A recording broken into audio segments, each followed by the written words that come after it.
5-8 പേര് ഓഡിറ്റോറിയത്തിന് ചുറ്റും കാവലുണ്ടെന്ന് പറഞ്ഞിട്ട് ഞാനൊരു പൂച്ചാണ്ടികളെ ഇവിടെ കണ്ടില്ലല്ലോ ഡേവിടെ. അല്ല, ഈ 5-8 പേരെന്ന് പറഞ്ഞത് ഒരോളത്തിനങ്ങ് പറഞ്ഞതായിരിക്കും അല്ലേ? ഓളവും പരപ്പും പുഴയൊന്നും ഞങ്ങൾക്കറിയില്ല. പക്ഷേ പറഞ്ഞ പോലെ 8 പേരും വന്ന് പറഞ്ഞ പണി എടുത്തു തുടങ്ങിയിട്ടുണ്ട്. മണ്ഡപത്തിലേക്ക് കയറുന്നവരെ സ്കാൻ ചെയ്ത് വിടുന്നതേ ദേ ലവനാ. അവന്റെ കണ്ണിന്റെ പവർ 4K ക്യാമറയ്ക്ക് പോലും കിട്ടില്ല. അതാ അങ്ങോട്ട് നോക്കണം മേഡം.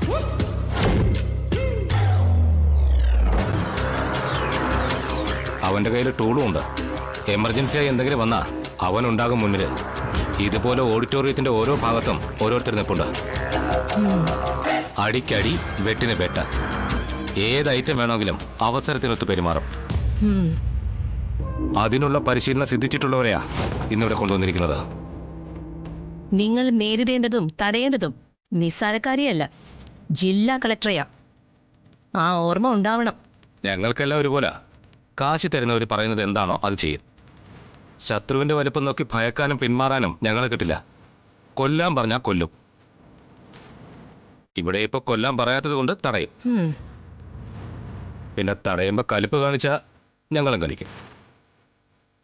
അവിടെ കളക്ടറാണോ ചീഫ് സെക്രട്ടറി ആണോ എന്നൊന്നും കയ്യിലിരിക്കുന്ന ആയുധത്തിന് നോക്കേണ്ട കാര്യമില്ലല്ലോ. പൂളേണ്ടി വന്നാ പൂളും. കയ്യിലിന് എത്ര ബോംബിടാ? ആവശ്യത്തിനുണ്ട്. അതാ സാംസണും ഗിൽസനും കൊടുക്കുക. അവരെ കലവറയുടെ ഭാഗത്ത് കാണാം. ശരി. ആളുകളെ പരിഭ്രാന്തരാക്കി രക്ഷപ്പെടാനുള്ള സ്വയരക്ഷാ ബോംബുകളാ. ശക്തിയായി താഴേക്കിട്ടാൽ ഇട്ട ഭാഗം മുതൽ കത്തും. മുഖത്തേക്ക് എറിഞ്ഞാൽ മുഖം കത്തും. അതുകൊണ്ട് ധൈര്യമായിട്ട് കല്യാണം നടത്താം. മുടക്കാനായി ഒരു മുയൽ കുഞ്ഞിനെ പോലും ഞങ്ങൾ അകത്തേക്ക് വിടില്ല. മുയൽ കുഞ്ഞെന്നൊക്കെ പറഞ്ഞ് സിംഹക്കുട്ടിയെ കൊച്ചാക്കലിടേവിടെ. ഇത് കുറുക്കന് ജനിച്ച സിംഹക്കുട്ടിയാ. കൗശലം അതുകൊണ്ട് തന്നെ അല്പം കൂടും. പുലിമടയിലേക്ക് കയറുമ്പോ ഏത് സിംഹക്കുട്ടിയൊന്ന് ഭയക്കും. ഇല്ലെങ്കിൽ ഞങ്ങൾ ഭയപ്പെടുത്തും. ഓഡിറ്റോറിയം പറഞ്ഞിരിക്കുന്നത് ഡേവിഡും പിള്ളേരുമാ. ഒരു ടെൻഷനും വേണ്ട. ഫോട്ടോ മൊബൈലിലേക്ക് അയച്ചിട്ടുണ്ട്. ശാലിനി മണ്ഡപത്തിനകത്തേക്ക് കടക്കാതെ നോക്കണം. അതാണ് നിങ്ങൾക്കുള്ള ഡ്യൂട്ടി. ഏറ്റവും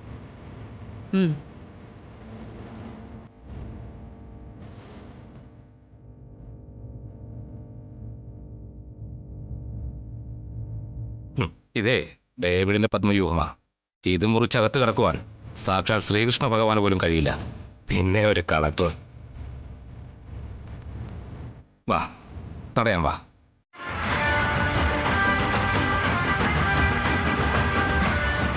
എങ്ങനെയുണ്ട് വിഷ്ണുവേട്ടാ? കൊള്ളാമോ? നന്നായിട്ടുണ്ട്. വിഷ്ണുവേട്ടന് ഇങ്ങനെയൊക്കെ പറയാൻ അറിയാമോ? ഇനി ഇങ്ങനെയൊക്കെ പറയാതിരിക്കാനാവില്ലല്ലോ. നമ്മൾ ഭാര്യ ഭർത്താക്കന്മാരാവാൻ പോവല്ലേ. അഗ്നിസാക്ഷിയായി 2 മനസ്സുകൾ തമ്മിലുള്ള കൂടിച്ചേരൽ. ആ മുഹൂർത്തത്തിന് ഇനി ഏതാനും കുറച്ചു സമയമേ ബാക്കിയുള്ളൂ. അപ്പോ ഒടുവിൽ ഈശ്വരൻ എന്റെ പ്രാർത്ഥന കേട്ടു. ഹർഷൻ തിരിച്ചു വരല്ലേ എന്നായിരുന്നു നിന്റെ പ്രാർത്ഥന? വിഷ്ണുവേട്ടാ, അല്ല, പെട്ടെന്നൊരു സുപ്രഭാതത്തിൽ അങ്ങനെ ഒരാൾ നിന്റെ ജീവിതത്തിൽ ഉണ്ടായിട്ടേ ഇല്ല എന്ന രീതിയിലുള്ളൊരു മാറ്റം ഞാൻ നിന്നിൽ കണ്ടു. ചിലപ്പോൾ അതിന്റെ തോന്നലാവാം, അല്ലെങ്കിൽ അതാണ് സത്യം. അതെ, കാത്തിരുന്നിട്ട് കാര്യമില്ലെന്ന് മനസ്സിലായപ്പോ അല്പം കാര്യഗൗരവത്തോടെ ചിന്തിച്ചു. ഞാനൊരു പെണ്ണല്ലേ? എത്ര നാളാ ഒരു ബന്ധവും ഇല്ലാത്ത ഞാനിങ്ങനെ ഇല്ലാത്ത കഥകളിലെ ബന്ധവും പറഞ്ഞു നിൽക്കുന്നത്. അപ്പൊ നിൽക്കുന്നിടം പതിച്ചെടുക്കാനുള്ള ഉദ്ദേശം, നിലനിൽപ്പാണ് മുഖ്യം അല്ലേ? വിഷ്ണുവേട്ടൻ എന്താ ഇങ്ങനെയൊക്കെ സംസാരിക്കുന്നത്? ഞാൻ ഓർത്തെടുക്കുകയായിരുന്നു. മധുശ്രീ, എന്താ നീ എന്തിനാ കരയുന്നേ? എന്താ? മേക്കപ്പുകാർക്ക് പണി കൂട്ടാനായിട്ട് നീ മോങ്ങാതെ കാര്യം പറയണ്ടേ?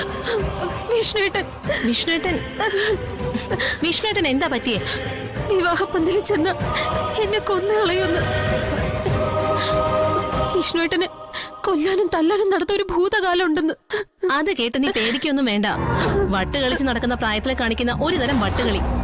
അല്ലാതെ ആളെ കൊല്ലാനും തല്ലാനും ഉള്ള ഗട്സ് ഒന്നും നിന്റെ വിഷ്ണുവേട്ടനില്ല.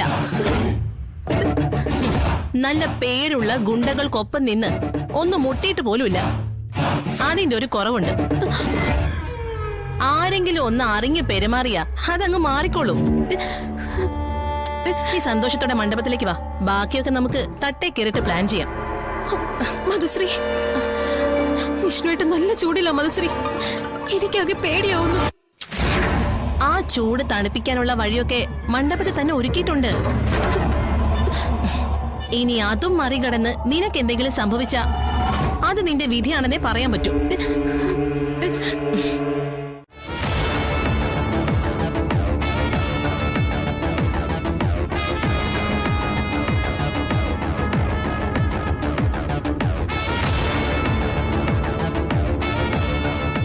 ഇതിപ്പോ എവിടെ എത്തി പപ്പി? അമ്മയും കാണുന്നില്ലല്ലോ. വിളിച്ചു നോക്കട്ടെ, എവിടെ എത്തിന്നെങ്കിലും അറിയാലോ. ആ എന്നാ വിളിക്ക്. കല്യാണം കഴിഞ്ഞ് നമ്മളെ ഹർഷനങ്ങളെ കൊണ്ട് ചെന്നിട്ട് കാര്യമില്ലല്ലോ. ആ വിളിക്കാം.